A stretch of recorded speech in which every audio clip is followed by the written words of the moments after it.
Brilliance Audio presents the unabridged recording of Townsmen of Gaul by John Norman, performed by Ralph Lister. 1. A Handful of Earth. My name is Tal Cabot. The name is supposed to have been shortened in the 15th century from the Italian surname Caboto. As far as I know, however, I have no connection with the Venetian explorer who carried the banner of Henry VII to the New World.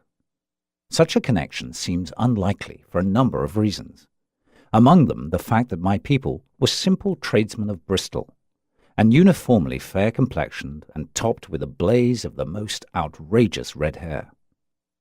Nonetheless, such coincidences, even if they are only geographical, linger in family memory. Our small challenge to the ledgers and arithmetic of an existence measured in bolts of cloth soled. I like to think there may have been a Cabot in Bristol, one of us, who watched our Italian namesake weigh anchor in the early morning of that 2nd of May, 1497.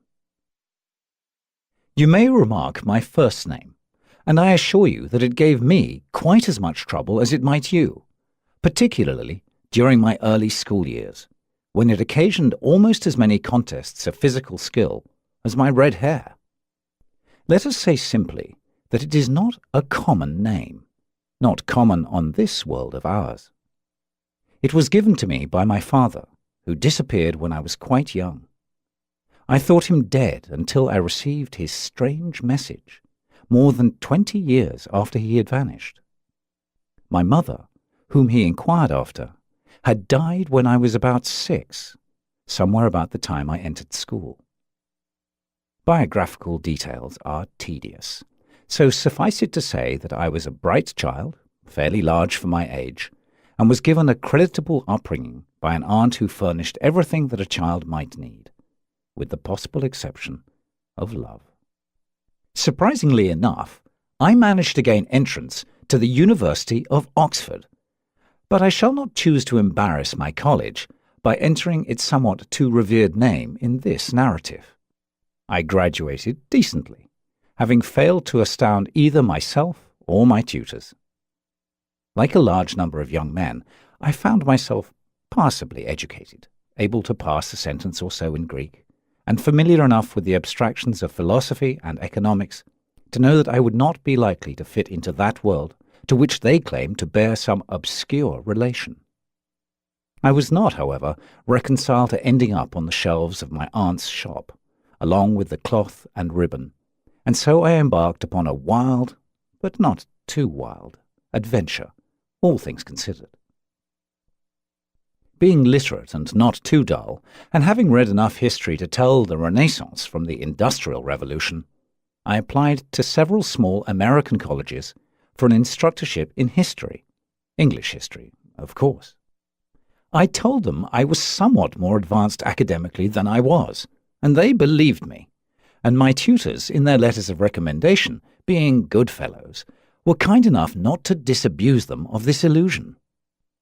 I believe my tutors thoroughly enjoyed the situation, which they, naturally, did not officially allow me to know they understood. It was the Revolutionary War all over again. One of the colleges to which I applied, one perhaps somewhat less perceptive than the rest, a small liberal arts college for men in New Hampshire, entered into negotiations, and I had soon received what was to be my first, and, I suppose, my last appointment in the academic world. In time, I assumed I would be found out, but meanwhile I had my passage to America paid and a position for at least 1 year. This outcome struck me as being a pleasant, if perplexing, state of affairs. I admit I was annoyed by the suspicion that I'd been given the appointment largely on the grounds that I would be faculty exotica. Surely I had no publications, and I am confident there must have been several candidates from American universities whose credentials and capacities would have far outshone my own, except for the desiderated British accent. Yes, there would be the round of teas and the cocktail and supper invitations.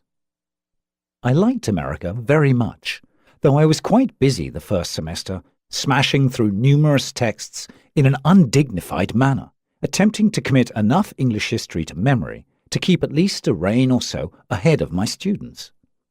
I discovered, to my dismay, that being English does not automatically qualify one as an authority on English history. Fortunately, my departmental chairman, a gentle, bespectacled man, whose specialty was American economic history, knew even less than I did, or at least was considerate enough to allow me to believe so. The Christmas vacation helped greatly. I was especially counting on the time between the semesters to catch up, or better, to lengthen my lead on the students. But after the term papers, the tests, and the grading of the first semester, I was afflicted with a rather irresistible desire to chuck the British Empire and go for a long, long walk. Indeed, even a camping trip in the nearby White Mountains. I borrowed some camp gear, mostly a knapsack and a sleeping bag, from one of the few friends I'd made on the faculty, an instructor also, but in the deplorable subject of physical education. He and I had fenced occasionally and had gone for infrequent walks. I sometimes wonder if he is curious about what happened to his camp gear or to Tal Cabot. Surely the administration of the college was curious and angry at the inconvenience of having to replace an instructor in the middle of the year, for Tal Cabot was never heard of again on the campus of that college. My friend in the physical education department drove me a few miles into the mountains and dropped me off. We agreed to meet again in 3 days at the same place. The first thing I did was check my compass, as if I knew what I was up to, and then proceeded to leave the highway well behind me. More quickly than I realized, I was alone and in the woods climbing. Bristol, as you know, is a heavily urbanized area, and I was not well prepared for my first encounter with nature.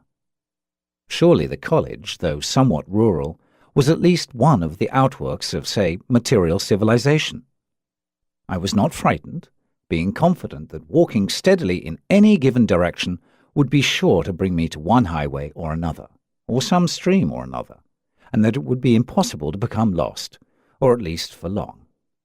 Primarily, I was exhilarated, being alone with myself and the green pines and patches of snow. I trudged along for the better part of 2 hours before I finally yielded to the weight of the pack. I ate a cold lunch and was on my way again, getting deeper into the mountains.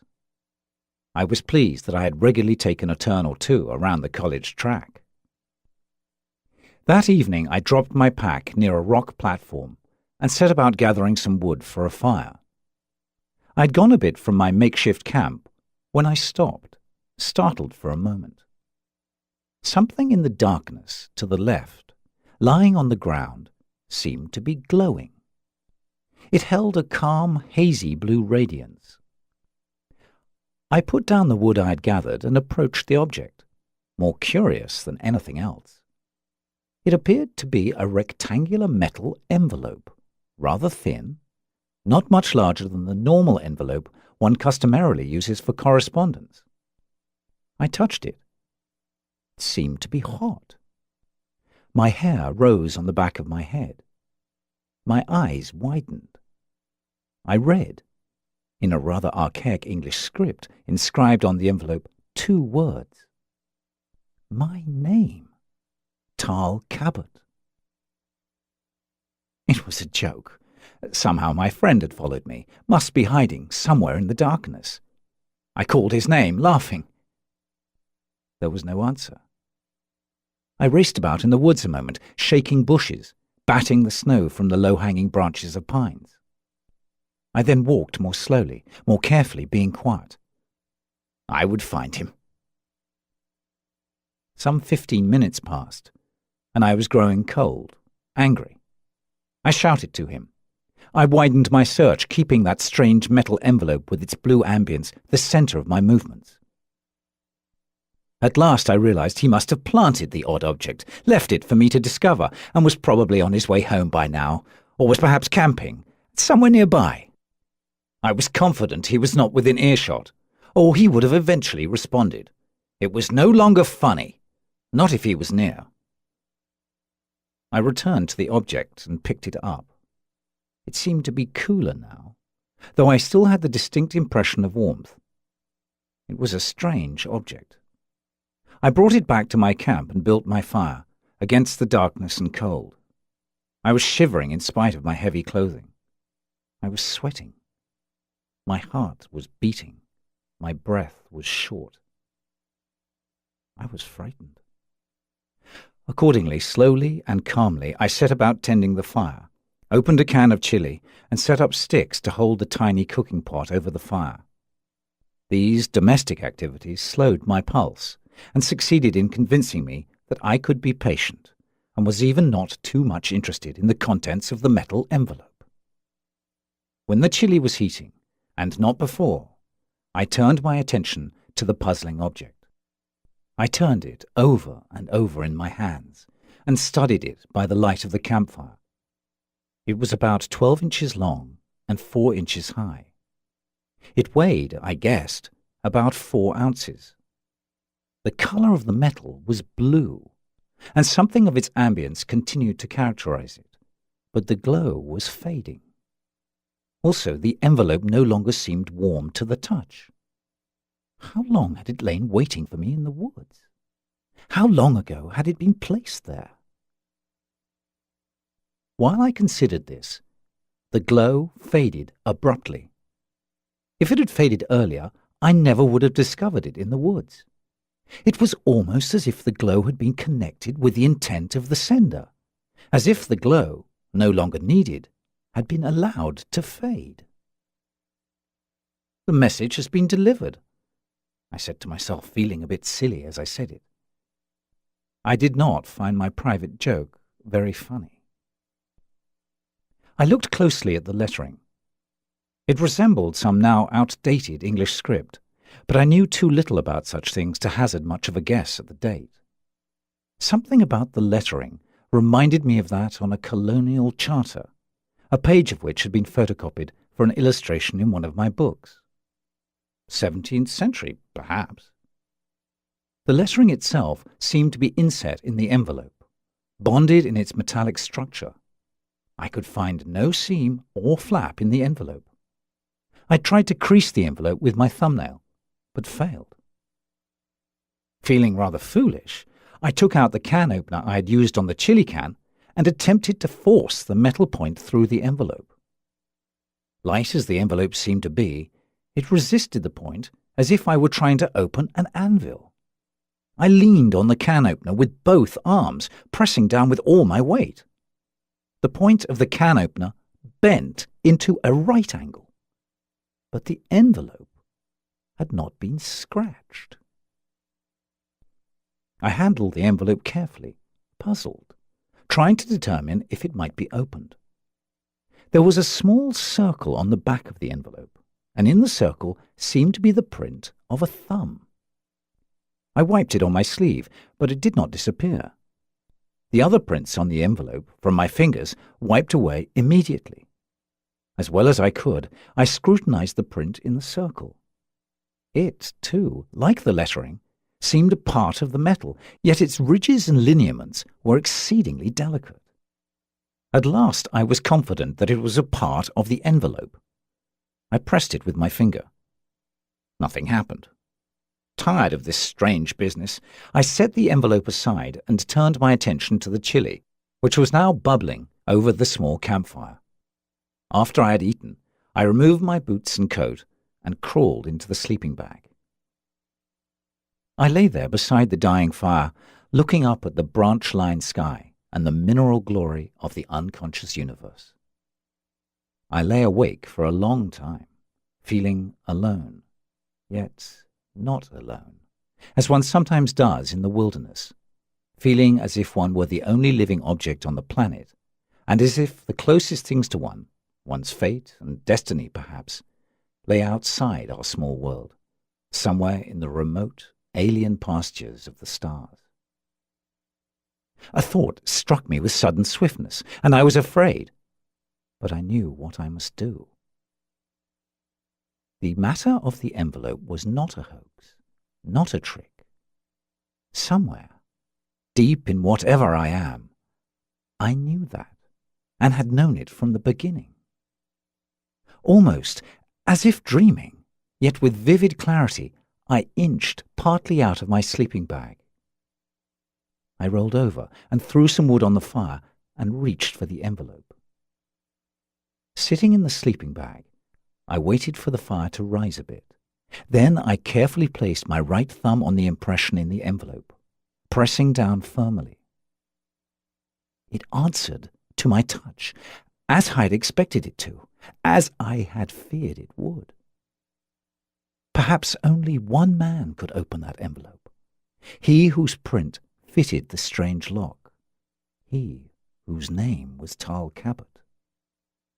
The apparently seamless envelope crackled open, almost with the sound of cellophane. An object fell from the envelope, a ring of red metal bearing the simple crest C. I barely noticed it in my excitement. There was lettering on the inside of the envelope, which had opened in a manner surprisingly like a foreign airmail letter, where the envelope serves also as stationery. The lettering was in the same script as my name on the outside of the envelope. I noticed the date and froze, my hands clenched on the metallic paper. It was dated the 3rd of February, 1640. It was dated more than 300 years ago, and I was reading it in the 6th decade of the 20th century. Oddly enough, also, the day on which I was reading it was the 3rd of February. The signature at the bottom was not in the old script, but might have been done in modern cursive English. I had seen the signature once or twice before on some letters my aunt had saved. I knew the signature, though I could not remember the man. It was the signature of my father, Matthew Cabot, who had disappeared when I was an infant. I was dizzy, unsettled. It seemed my vision reeled. I couldn't move. Things grew black for a moment, but I shook myself and clenched my teeth, breathed in the sharp, cold mountain air, once, twice, 3 times, slowly, gathering the piercing contact of reality into my lungs, reassuring myself that I was alive, not dreaming, that I held in my hands a letter with an incredible date, delivered more than 300 years later in the mountains of New Hampshire, written by a man who presumably, if still alive, was, as we reckon time, no more than 50 years of age. My father. Even now I can remember the letter to the last word. I think I will carry its simple, abrupt message burned into the cells of my brain until, as it is elsewhere said, I have returned to the cities of dust. The 3rd day of February in the year of our Lord, 1640. Tal Cabot, son. Forgive me, but I have little choice in these matters. It has been decided. Do whatever you think is in your own best interest, but the fate is upon you, and you will not escape. I wish health to you and to your mother. Carry on your person the ring of red metal, and bring me, if you would, a handful of our green earth. Discard this letter, it will be destroyed. With affection, Matthew Cabot. I read and reread the letter, and had become unnaturally calm. It seemed clear to me that I was not insane, or, if I was, that insanity was a state of mental clarity and comprehension, quite apart from the torment that I had conceived it to be. I placed the letter in my knapsack. What I must do was fairly obvious. Make my way out of the mountains as soon as it was light. No, that might be too late. It would be mad, scrambling about in the darkness, but there seemed to be nothing else that would serve. I did not know how much time I had, but even if it was only a few hours, I might be able to reach some highway or stream or perhaps a cabin. I checked my compass to get the bearing back to the highway. I looked uneasily about in the darkness. An owl hooted once, perhaps 100 yards to the right. Something out there might be watching me. It was an unpleasant feeling. I pulled on my boots and coat, rolled my sleeping bag, and fixed the pack. I kicked the fire to pieces, stamping out the embers, scuffing dirt over the sparks. Just as the fire was sputtering out, I noticed a glint in the ashes. Bending down, I retrieved the ring. It was warm from the ashes, hard, substantial, a piece of reality. It was there. I dropped it into the pocket of my coat and started off on my compass bearing, trying to make my way back to the highway. I felt stupid trying to hike in the dark. I was asking for a broken leg or ankle, if not a neck. Still, if I could put a mile or so between myself and the old camp, that should be sufficient to give myself the margin of safety I needed. From what, I didn't know. I might then wait until morning and start off in the light, secure, confident. Moreover, it would be a simple matter to cover one's tracks in the light. The important thing was not to be at the old camp. I had made my way perilously through the darkness for perhaps 20 minutes when, to my horror, my knapsack and bedroll seemed to burst into blue flame on my back. It was an instant's action to hurl them from me, and I gazed, bewildered, awe-stricken, at what seemed to be a furious blue combustion that lit the pines on all sides as if with acetylene flames. It was like staring into a furnace. I knew that it was the envelope that had burst into flame, taking with it my knapsack and bedroll. I shuddered, thinking of what might have happened if I'd been carrying it in the pocket of my coat. Strangely enough, now that I think of it, I didn't run headlong from the spot, though I can't see why, and the thought did cross my mind that the bright, flare-like luminescence would reveal my position, if it was of interest to anyone or anything. With a small flashlight, I knelt beside the flakes of my knapsack and bedroll. The stones on which they had fallen were blackened. There was no trace of the envelope. It seemed to have been totally consumed. There was an unpleasant, acrid odour in the air, some fumes of a sort that I was not familiar with. The thought came to me that the ring, which I had dropped in my pocket, might similarly burst into flame, but unaccountably perhaps I doubted it. There might be a point in someone's destroying the letter, but presumably there would be little point or no point in destroying the ring. Why should it have been sent, if not to have been kept? Besides, I had been warned about the letter, a warning I had foolishly neglected, but had been asked to carry the ring. Whatever it was, father or no, that was the source of these frightening events, it did not seem to wish me harm. But then, I thought, somewhat bitterly, floods and earthquakes presumably wish no one harm either. Who knew the nature of the things or forces that were afoot that night in the mountains? Things and forces that might perhaps smash me, casually, as one innocently steps on an insect without being aware of it or caring. I still had the compass, and that constituted a firm link to reality. The silent but intense explosion of the envelope into flames had caused me momentarily to become confused. That and the sudden return to the darkness from the hideous glaring light of the disintegrating envelope. My compass would get me out. With my flashlight, I examined it. As the thin, sharp beam struck the face of the compass, my heart stopped. The needle was spinning crazily and oscillating backward and forward, as if the laws of nature had suddenly been abridged in its vicinity. For the first time since I had opened the envelope, I began to lose my control. The compass had been my anchor and trust. I had counted on it. Now it had gone crazy. There was a loud noise, but now I think it must have been the sound of my own voice, a sudden, frightened shriek for which I shall always bear the shame. The next thing, I was running like a demented animal, in any direction, every direction. How long I ran, I don't know. It may have been hours, perhaps only a few minutes.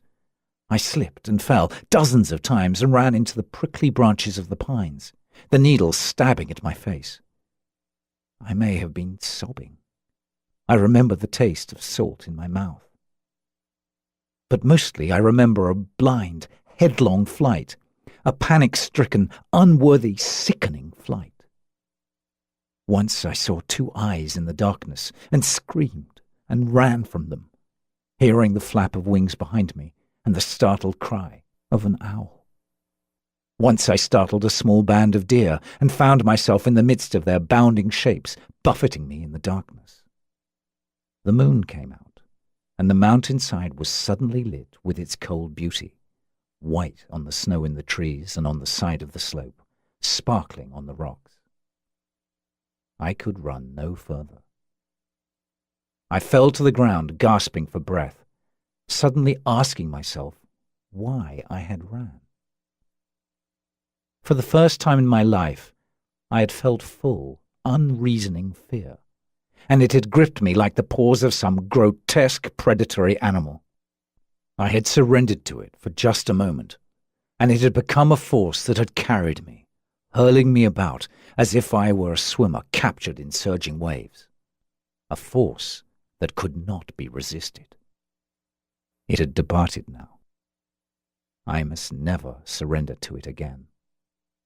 I looked around and recognized the platform of rock near which I had set my bedroll. I saw the ashes of my fire. I had returned to my camp. Somehow I'd known that I would.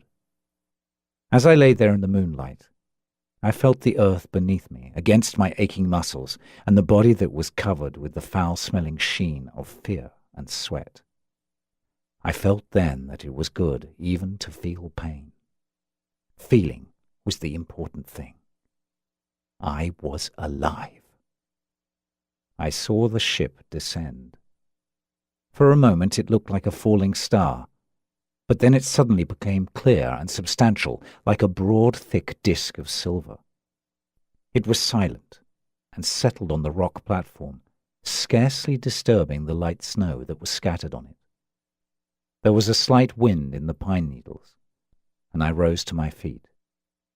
As I did so, a door in the side of the ship slid quietly upward. I must go in. My father's words recurred in my memory. The fate is upon you. Before entering the ship, I stopped at the side of the large flat rock on which it rested. I bent down and scooped up, as my father had asked, a handful of our green earth.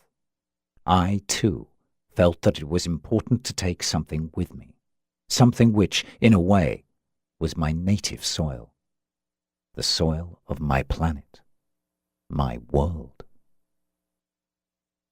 Soil of my planet, my world.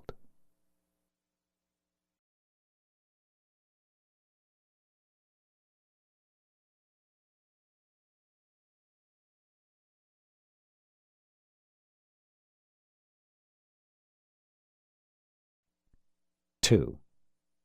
The Counter-Earth. I remembered nothing from the time I'd boarded the Silver Disc in the mountains of New Hampshire until now. I awoke, feeling rested, and opened my eyes, half expecting to see my room in the alumni house at the college. I turned my head without pain or discomfort. I seemed to be lying on some hard, flat object, perhaps a table, in a circular room with a low ceiling some 7 feet high. There were 5 narrow windows, not large enough to let a man through. They rather reminded me of ports for bowmen in a castle tower, yet they admitted sufficient light to allow me to recognize my surroundings. There was a tapestry to the right, a well-woven depiction of some hunting scene, I took it, but fancifully done, the spear-carrying hunters mounted on birds of a sort and attacking an ugly animal that reminded me of a boar, except that it appeared to be too large, out of proportion to the hunters. Its jaws carried 4 tusks, curved like scimitars. It reminded me, with the vegetation and background and the classic serenity of the faces, of a Renaissance tapestry I'd once seen on a vacation tour I'd taken to Florence in my second year at the university. Opposite the tapestry, for decoration I assumed, hung a round shield with crossed spears behind it. The shield was rather like the old Greek shields on some of the red-figured vases in the London Museum. The design on the shield was unintelligible to me. I could not be sure that it was supposed to mean anything. It might have been an alphabetic monogram, or perhaps a mere delight to the artist. Above the shield was suspended a helmet, again reminiscent of a Greek helmet, perhaps of the Homeric period. It had a somewhat Y-shaped slot for the eyes, nose, and mouth in the nearly solid metal. There was a savage dignity about it, with the shield and spears, all of them stable on the wall, as if ready, like the famous colonial rifle over the fireplace, for instant use. They were all polished and gleamed dully in the half-light. Aside from these things and 2 stone blocks, perhaps chairs, and a mat on one side, the room was bare. The walls and ceiling and floor were smooth as marble and a classic white. I could see no door in the room. I rose from the stone table, which was indeed what it was, and went to the window. I looked out and saw the sun. Our sun, it had to be. It seemed perhaps a fraction larger, but it was difficult to be sure. I was confident that it was our own brilliant yellow star. The sky, like that of the earth, was blue. My first thought was that this must be the earth and the sun's apparent size an illusion. Obviously, I was breathing, and that meant necessarily an atmosphere containing a large percentage of oxygen. It must be the earth. But as I stood at the window, I knew that this could not be my mother planet. The building in which I found myself was apparently one of an indefinite number of towers, like endless flat cylinders of varying sizes and colours, joined by narrow, colourful bridges that arched lightly between them. I could not lean far enough outside the window to see the ground. In the distance, I could see hills covered with some type of green vegetation, but I could not determine whether or not it was grass. Wondering at my predicament, I turned back to the table. I strode over to it and nearly bruised my thigh on the stone structure. I felt for a moment as though I must have stumbled, have been dizzy. I walked around the room. I leaped to the top of the table, almost as if I would have climbed a stair in the alumni house. It was different, a different movement. Less gravity. It had to be. The planet, then, was smaller than our Earth, and given the apparent size of the sun, perhaps somewhat closer to it. My clothes had been changed. My hunting boots were gone, my fur cap and the heavy coat and the rest of it. I was clad in some sort of tunic of a reddish colour, which was tied at the waist with a yellow cord. It occurred to me that I was clean, in spite of my adventures, my panic-stricken rout in the mountains. I had been washed. I saw that the ring of red metal, with the crest of a C, had been placed on the second finger of my right hand. I was hungry. I tried to put my thoughts together, sitting on the table, but there was too much. I felt like a child, knowing nothing, taken to some complex factory or store, unable to sort out his impressions, unable to comprehend the new and strange things that flash incessantly upon him. A panel in the wall slid sideways, and a tall, red-haired man, somewhere in his late 40s, dressed much as I was, stepped through. I hadn't known what to expect, what these people would be like. This man was an Earthman, apparently. He smiled at me and came forward, placing his hands on my shoulders and looking into my eyes. He said, I thought rather proudly, "You are my son, Tal Cabot." "I am Tal Cabot," I said. "I am your father," he said, and shook me powerfully by the shoulders. We shook hands, on my part rather stiffly, yet this gesture of our common homeland somehow reassured me. I was surprised to find myself accepting this stranger, not only as a being of my world, but as the father I couldn't remember. "Your mother?" he asked, his eyes concerned. Dead. Years ago, I said. He looked at me. She, of all of them, I loved most, he said, turning away, crossing the room. He appeared to be affected keenly, shaken. I wanted to feel no sympathy with him, yet I found that I could not help it. I was angry with myself. He had deserted my mother and me, had he not? And what was it, now that he felt some regret? And how was it that he had spoken so innocently of all of them, whoever they might be? I did not want to find out.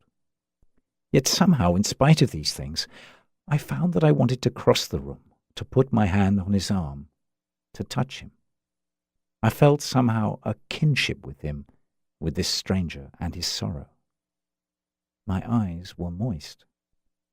Something stirred in me, obscure, painful memories that had been silent, quiet for many years.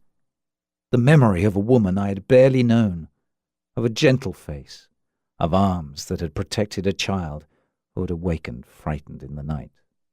And I remembered suddenly another face behind hers. "Father," I said. He straightened and turned to face me across that simple, strange room. It was impossible to tell if he had wept. He looked at me with sadness in his eyes, and his rather stern features seemed for a moment to be tender. Looking into his eyes, I realized with an incomprehensible suddenness and a joy that still bewilders me that someone existed who loved me. "My son," he said. We met in the center of the room and embraced. I wept, and he did too, without shame. I learned later that on this alien world, a strong man may feel and express emotions, and that the hypocrisy of constraint is not honored on this planet, as it is on mine. At last we moved apart. My father regarded me evenly. "She will be the last," he said. "I had no right to let her love me." I was silent. He sensed my feeling and spoke brusquely. "Thank you for your gift, Tal Cabot," he said. I looked puzzled. "The handful of earth," he said. "A handful of my native ground." I nodded, not wanting to speak, wanting him to tell me the 1,000 things I had to know, to dispel the mysteries that had torn me from my native world and brought me to this strange room, this planet, to him, my father. "You must be hungry," he said. "I want to know where I am and what I am doing here," I said. "Of course," he said, "but you must eat." He smiled. "While you satisfy your hunger, I shall speak to you." He clapped his hands twice, and the panel slid back again. I was startled. Through the opening came a young girl, somewhat younger than myself, with blonde hair bound back. She wore a sleeveless garment of diagonal stripes, the brief skirt of which terminated some inches above her knees. She was barefoot, and as her eyes shyly met mine, I saw they were blue and deferential. My eyes suddenly noted her one piece of jewelry, a light, steel-like band she wore as a collar. As quickly as she had come, she departed. "You may have her this evening, if you wish," said my father, who had scarcely seemed to notice the girl. I wasn't sure what he meant, but I said no. At my father's insistence, I began to eat reluctantly, never taking my eyes from him, hardly tasting the food, which was simple but excellent. The meat reminded me of venison. It was not the meat of an animal raised on domestic grains. It had been roasted over an open flame. The bread was still hot from the oven. The fruit, grapes and peaches of some sort, was fresh and as cold as mountain snow. After the meal I tasted the drink, which might not inappropriately be described as an almost incandescent wine, bright, dry, and powerful. I learned later it was called Kalana. While I ate and afterward, my father spoke. Gore, he said, is the name of this world. In all the languages of this planet, the word means homestone. He paused, noting my lack of comprehension. Homestone, he repeated. Simply that. In peasant villages on this world, he continued, each hut was originally built around a flat stone which was placed in the centre of the circular dwelling. It was carved with the family sign and was called the homestone. It was, so to speak, a symbol of sovereignty or territory, and each peasant in his own hut was a sovereign. Later, said my father, homestones were used for villages and later still for cities. The homestone of a village was always placed in the market, in a city on the top of the highest tower. The homestone came naturally in time to acquire a mystique, and something of the same hot, sweet emotions as our native peoples of Earth feel toward their flags became invested in it. My father had risen to his feet and had begun to pace the room, and his eyes seemed strangely alive. In time, I would come to understand more of what he felt. Indeed, there is a saying on Gore, a saying whose origin is lost in the past of this strange planet, that one who speaks of homestones should stand, for matters of honour are here involved, and honour is respected in the barbaric codes of Gore. These stones, said my father, are various, of different colours, shapes, and sizes, and many of them are intricately carved. Some of the largest cities have small, rather insignificant homestones, but of incredible antiquity, dating back to the time when the city was a village, or only a mounted pride of warriors with no settled abode. My father paused at the narrow window in the circular room and looked out onto the hills beyond, and fell silent. At last he spoke again. Where a man sets his homestone, he claims by law that land for himself. Good land is protected only by the swords of the strongest owners in the vicinity. Swords? I asked. Yes, said my father, as if there were nothing incredible in this admission. He smiled. You have much to learn of Gore, he said. Yet there is a hierarchy of homestones, one might say, and two soldiers who would cut one another down with their steel blades for an acre of fertile ground will fight side by side to the death for the homestone of their village or of the city within whose ambit their village lies. I will show you some day, he said, my own small homestone, which I keep in my chambers. It encloses a handful of soil from the earth, a handful of soil that I first brought with me when I came to this world, a long time ago. He looked at me evenly. I shall keep the handful of earth you brought, he said, his voice very quiet, and someday it may be yours.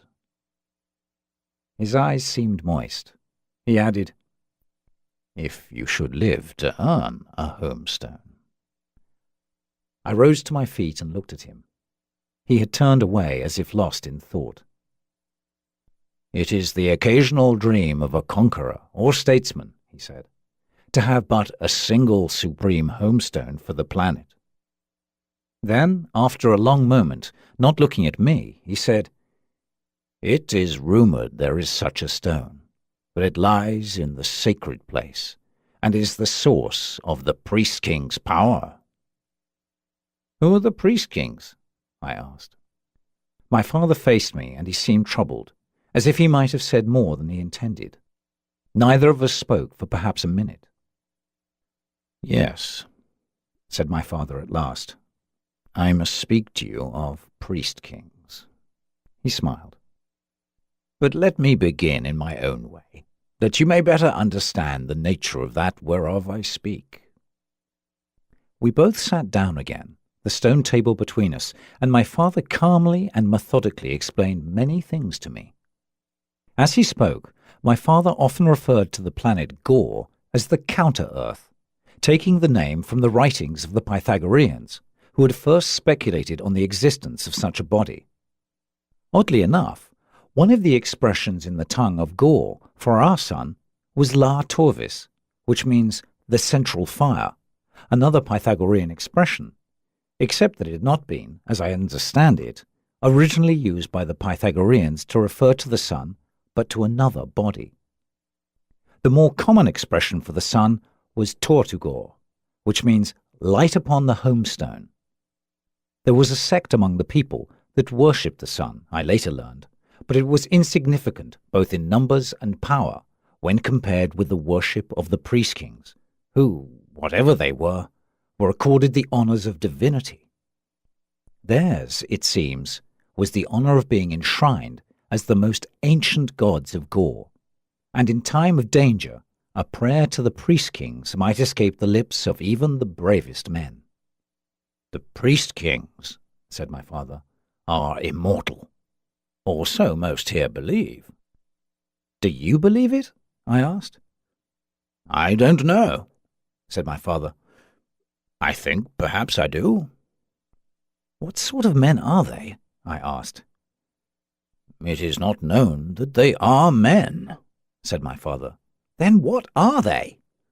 "Perhaps gods." "You're not serious."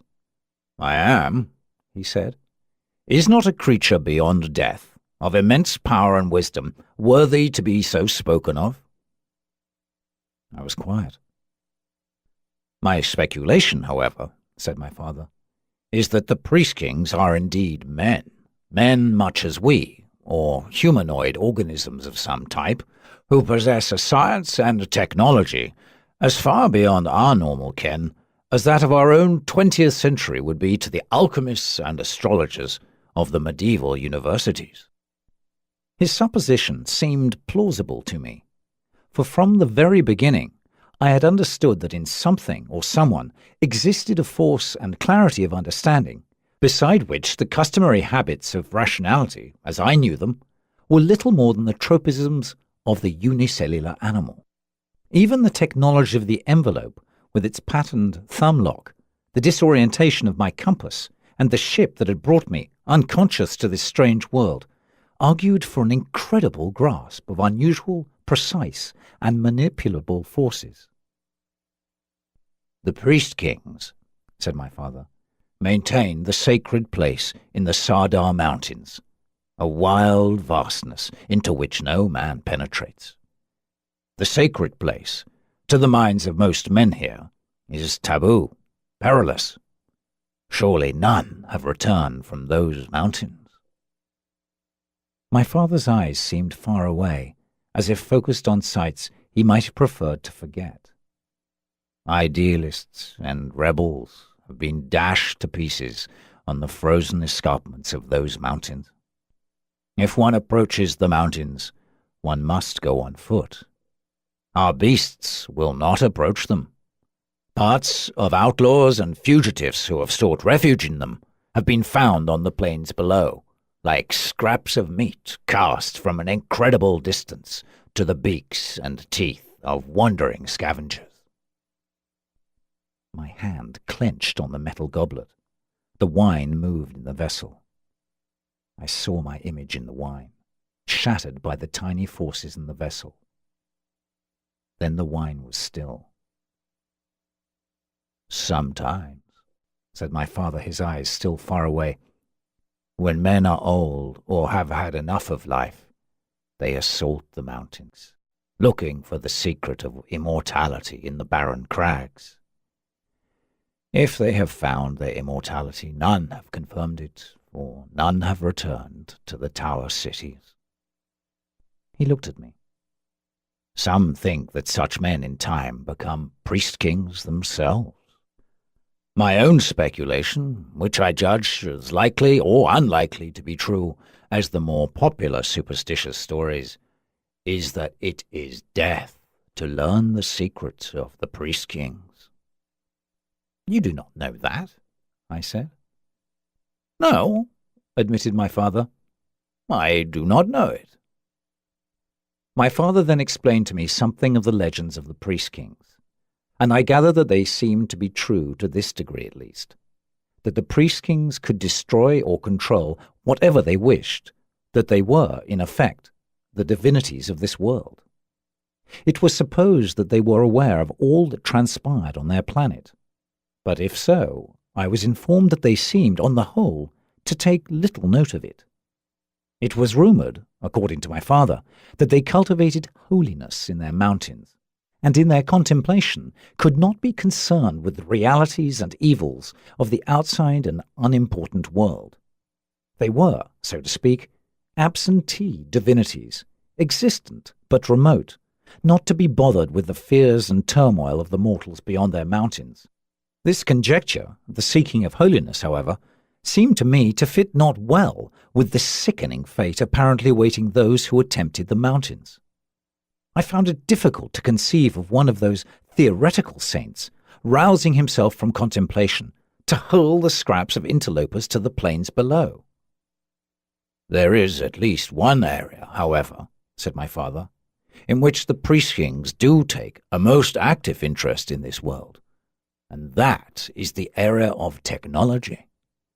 They limit, selectively, the technology available to us, the men below the mountains. For example, incredibly enough, weapon technology is controlled to the point where the most powerful devices of war are the crossbow and lance. Further, there is no mechanized transportation or communication equipment or detection devices, such as the radar and sonar equipment so much in evidence in the military establishments of your world. On the other hand," he said, "you will learn that in lighting, shelter, agricultural techniques, and medicine, for example, the mortals, or the men below the mountains, are relatively advanced." He looked at me, amused, I think. "You wonder," he said, "why the numerous rather obvious deficits in our technology have not been repaired, in spite of the priest-kings. It crosses your mind that there must exist minds on this world capable of designing such things as, say, rifles and armoured vehicles." "Surely these things must be produced," I urged. "And you are right," he said grimly. "From time to time they are. But their owners are then destroyed, bursting into flame." "Like the envelope of blue metal?" "Yes," he said.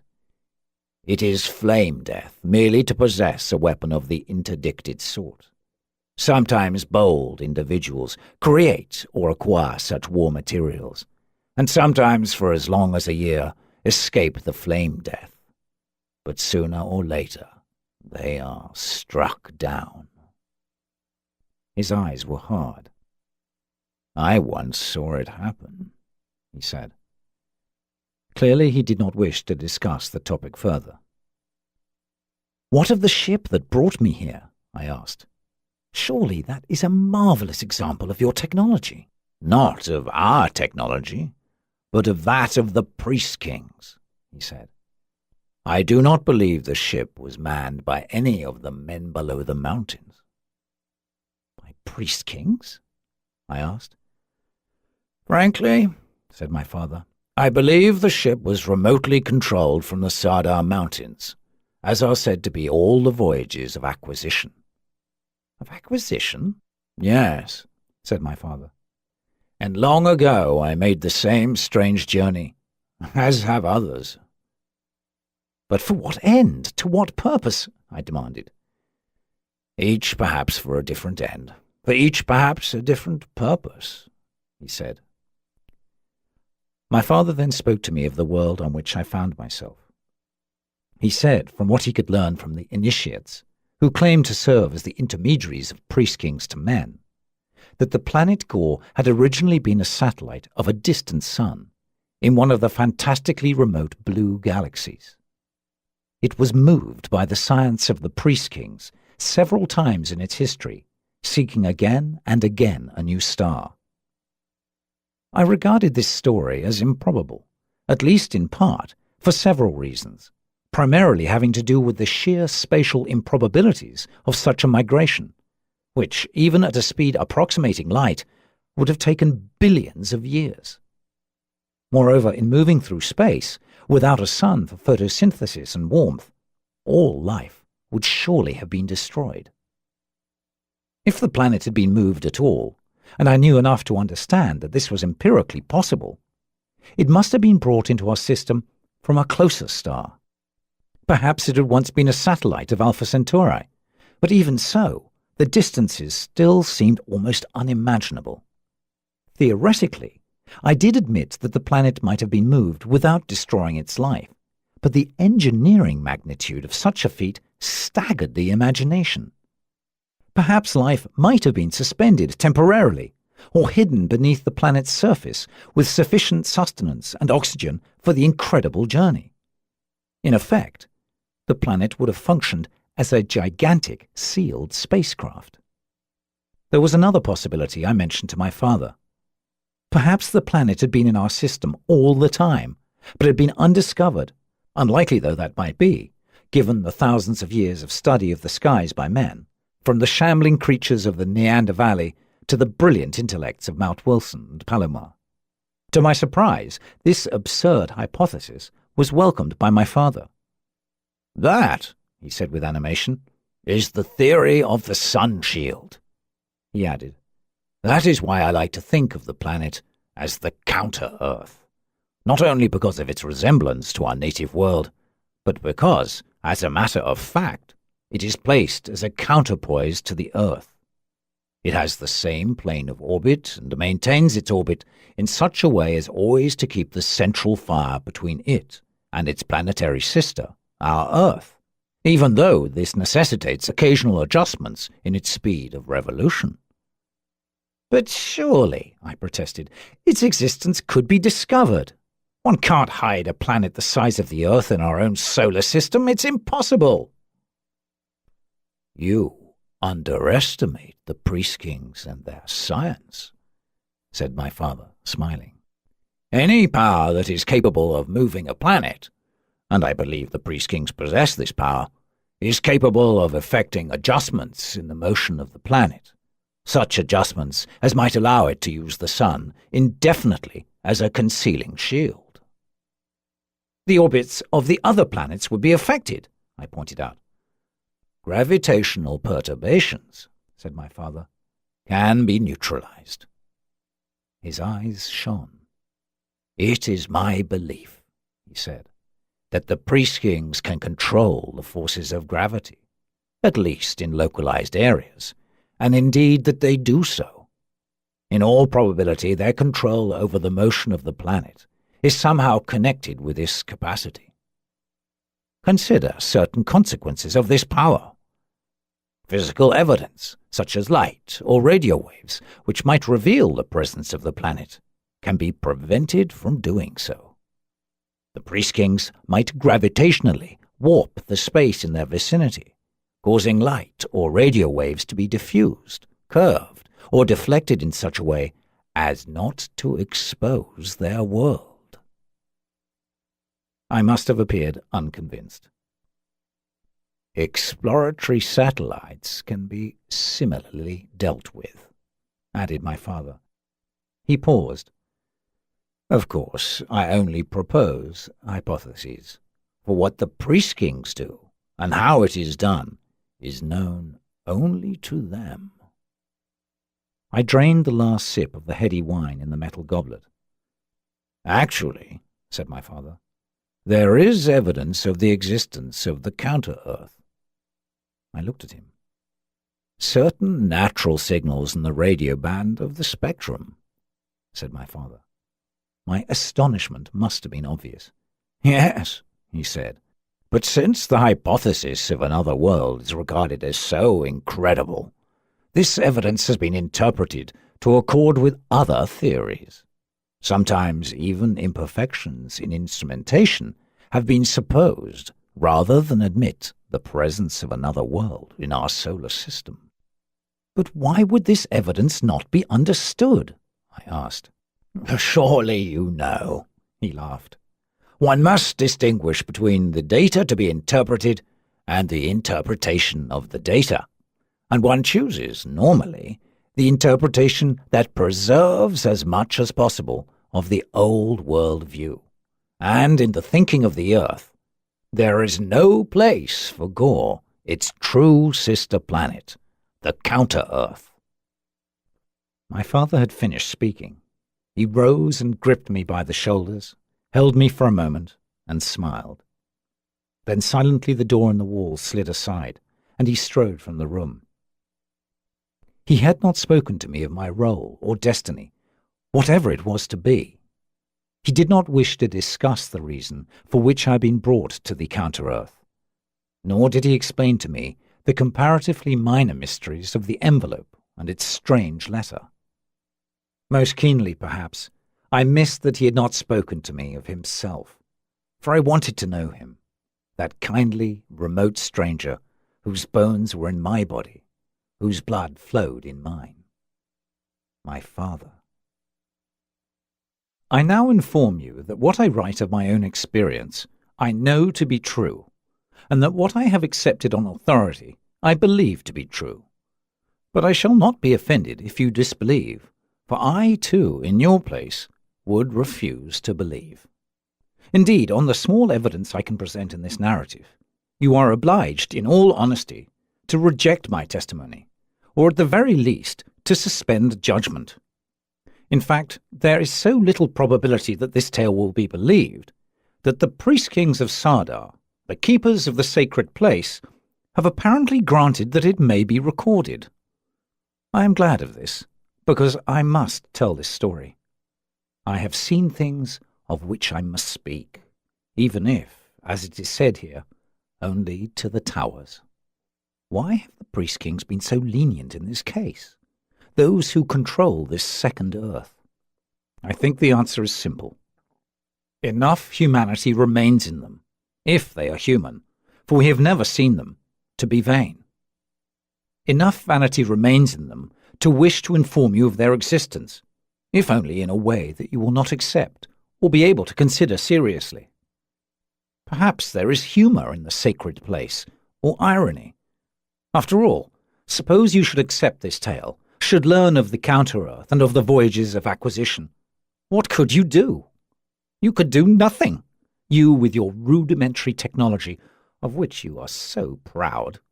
You could do nothing, at least for 1,000 years, and by that time, if the priest-kings choose, this planet will have found a new sun, and new peoples to populate its verdant surface.